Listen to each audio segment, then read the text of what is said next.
Right. Thank you very much. First, I want to say it's very gratifying to see so many people here in the audience. And also, when I look at the audience, I can already identify some friends, which I think it's quite nice for someone that is here just for 4 or 5 days. So thank you from the bottom of my heart. So my presentation is entitled Open Source Software and Expression of Freedom. And I hope to explain why that is. So what you see here is a graphic of how many manuscripts existed, an estimation of how many manuscripts, we would call them books today, existed in Europe until the 15th century. And we can see there were roughly 5 million manuscripts or books, whatever you want to call it. And in this next graphic, we see that 100 years later, on the 16th century, we have 200 million books. So that's a 20-fold increase. To give a bit more perspective, let's look at this graphic. So what happened? What happened there? Well, what happened there was the invention of the press. And now we could just replicate information much, much faster. But not everyone was happy with it, okay? So what you see here is a copy of the Index of Forbidden Books that was published roughly 100 years after the invention of the press by the Catholic Church. Has a way to try to somehow control this spread of information. When that did not work, they would simply burn the books. And if that was not enough, they would even burn the readers. However, the genie was out of the bottle, right? So it's something that you cannot stop because the desire for freedom in humans is bigger than anything else. And with it came ideas that changed our world in science, in physics, and also on politics. So let's fast forward a bit now to the 20th century, and we have computers. And along with the computers, an old friend came, right? We all, I think whoever has a cat at home knows that cats and computers, for some reason, tend to work well together, not from our point of view, of course. But the real revolution came with the internet, because the internet is basically a press machine on steroids. So the amount of information that is available to us is huge, is astronomical. It's not even possible to measure. For this presentation, I tried to get some source that would tell me, how many books or information is on the internet. I couldn't find anything. I think it's impossible to calculate that.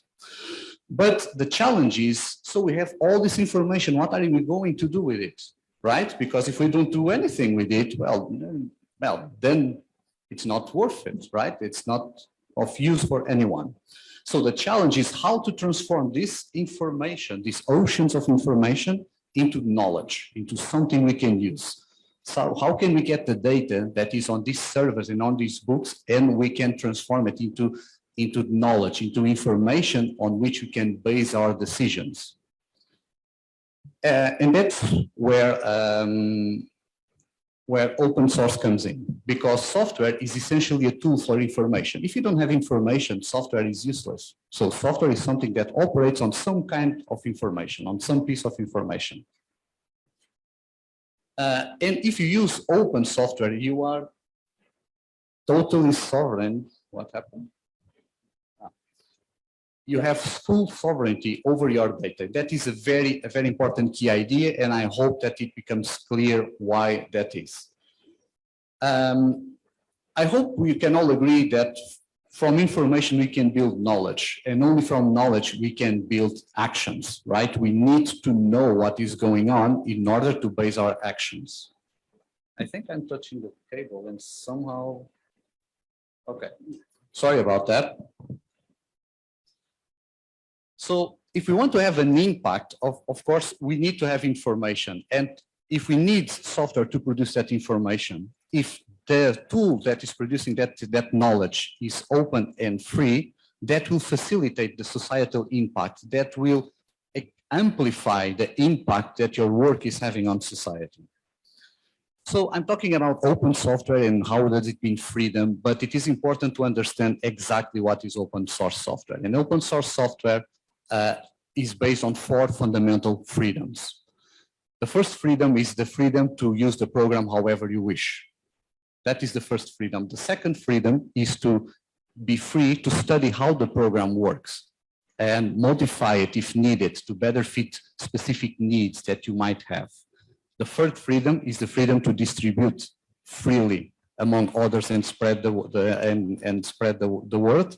And finally, you can modify the software for your own needs as long as that modified version is also open. You cannot change open software and then distribute it as closed software. So at no moment have I mentioned money. It is not about money.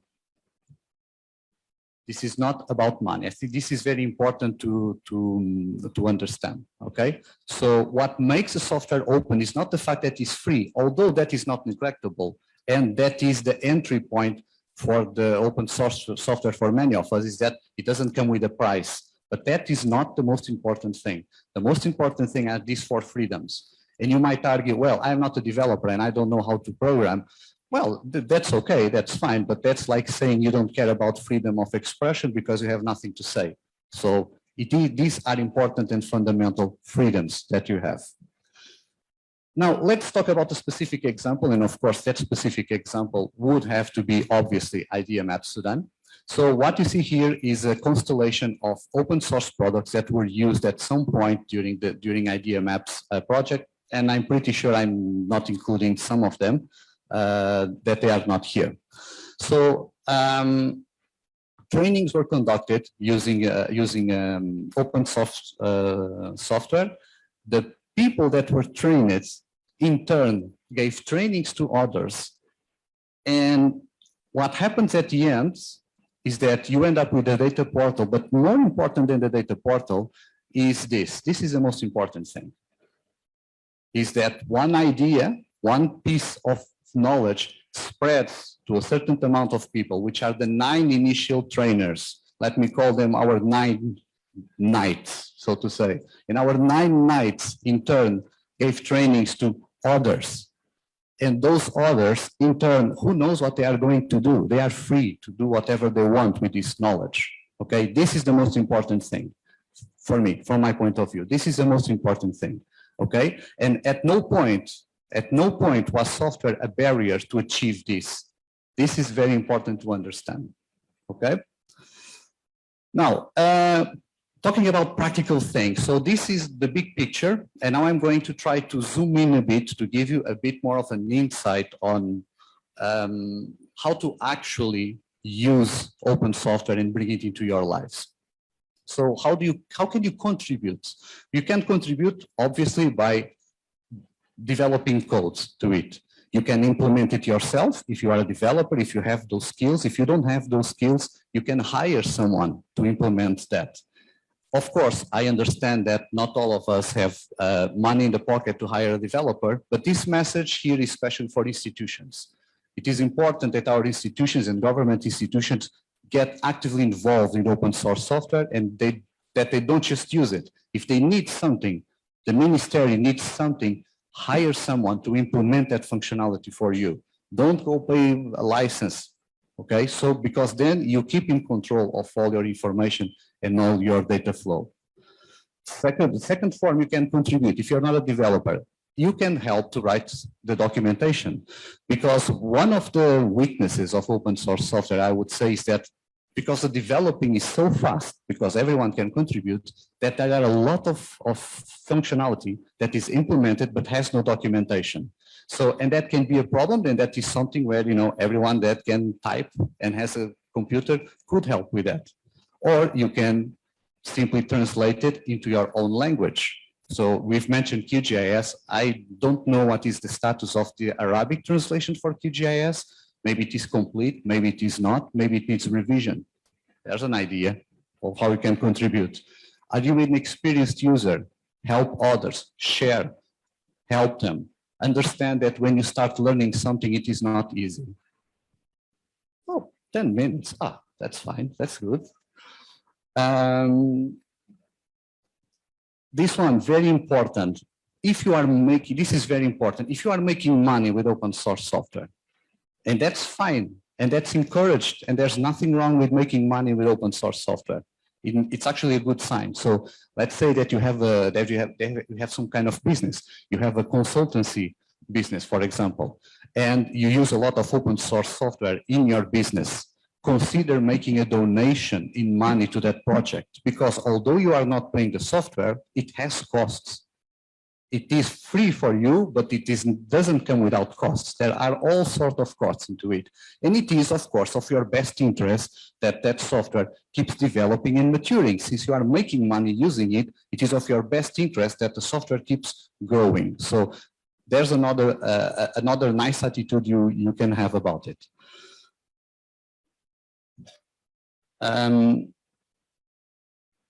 Another hint on this iteration point. I think I'm touching with my feet here. The first one is that, and I see that a lot, is that you have to understand that the developers do not owe you nothing. And what do I mean with this? I mean this.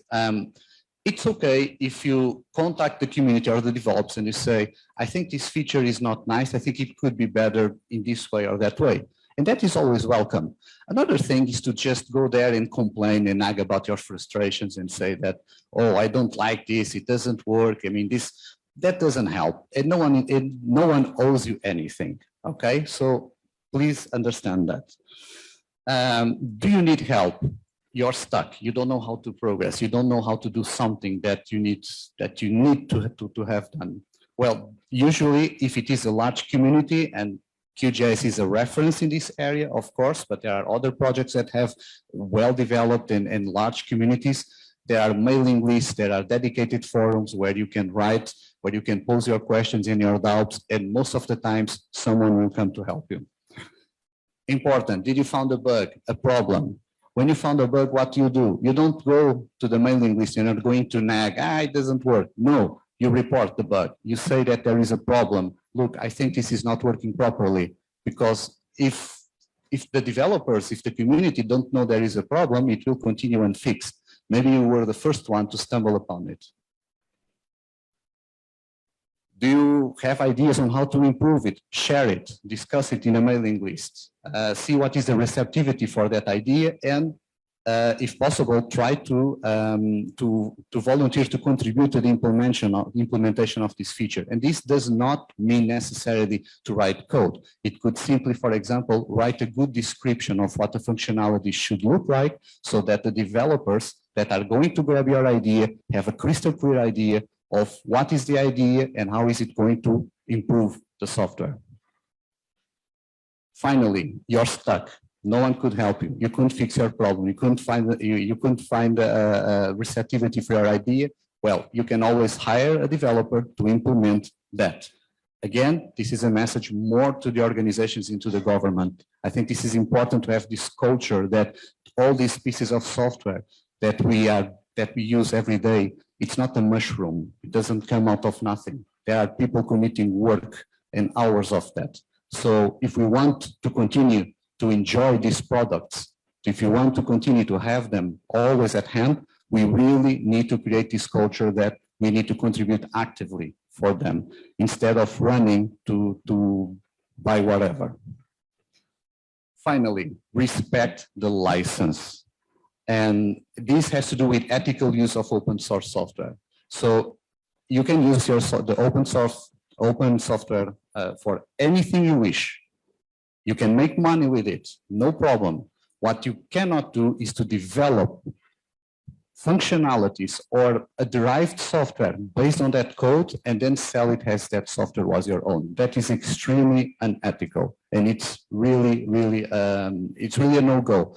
It's the equivalent to plagiarism, if I can make that parallel. So it's really something that you don't want to do.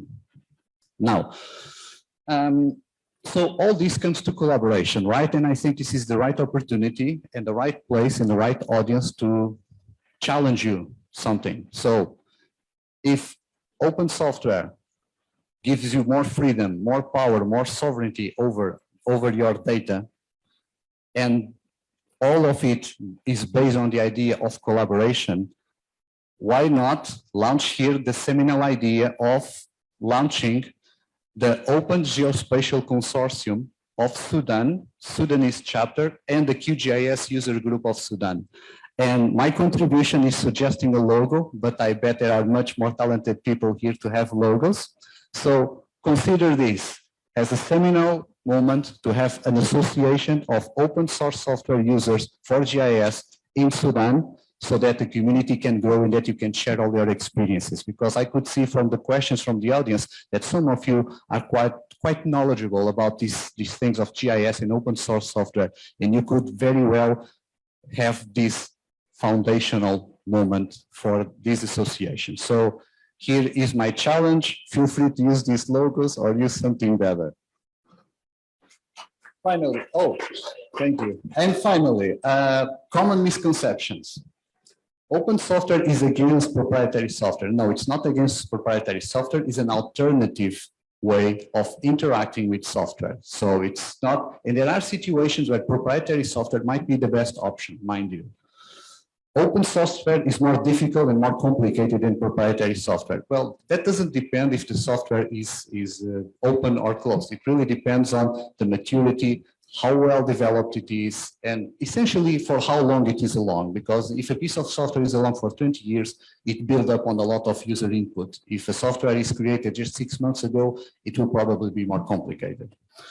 Open software has no professional support. That was true maybe 20, 25 years ago. Nowadays, it's very easy to find well-respected companies and consultants that can give you technical support for your organization if you are stuck. Serious projects like QGIS, GRASS, Postgres, if you go to their page, they have a list of accredited companies, which are basically companies that the project says, these guys know what they are doing. You can contact them if you need help. Another one, open software cannot be used for serious projects. You know, I had a question somewhere there from a gentleman. No, that is totally not the case. Totally not the case. And I can give you the reason why. It's not out of pure belief. Is because the code is open, it means that it's reviewed, checked by many, many, many eyes. And because it's reviewed by many, many eyes, the chances that it is corrupted are usually smaller than for proprietary software, where you have no way to know. In proprietary software, if you have an output that you find weird, you're stuck. There is no way for you to verify what happened there, because you cannot look at the code. You cannot ask anyone to see the code for you. Okay, so this is a very important point. Another myth, open software has no costs. No, it has costs, and it is important to realize that. You don't pay a license to start with. Yes, you never have these costs, but there are always costs. And probably the cost will be a cost on training, a cost on shifting the paradigm in your organization, and the cost of possibly migrating again in the costs in the case of an organization. And the world is full of organizations that don't migrate because the costs of migration are intimidating, because they are so buried in this architecture of whatever system they have that the migration is a nightmare and they don't even want to think about it.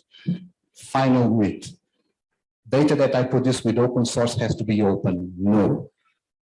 You are always sovereign on your data. So the outputs of the data sets you produce with your open source data set, you are free to attach whatever license you want to them, as long as you're not violating the terms of the input data.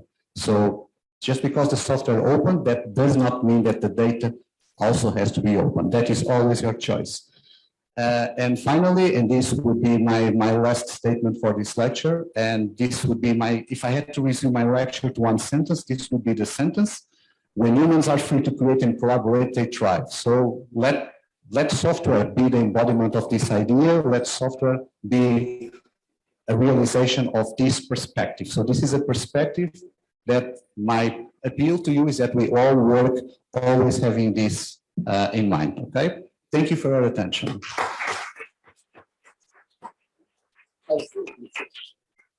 Yes, thanks, Andre, very much for going with us during this nice journey for open source as an exercise of freedom. And I like the presentation and the graph, and when the the jump you see in the publications attributed to the invention of the press. And I like also the attachment of the cat to the mouse.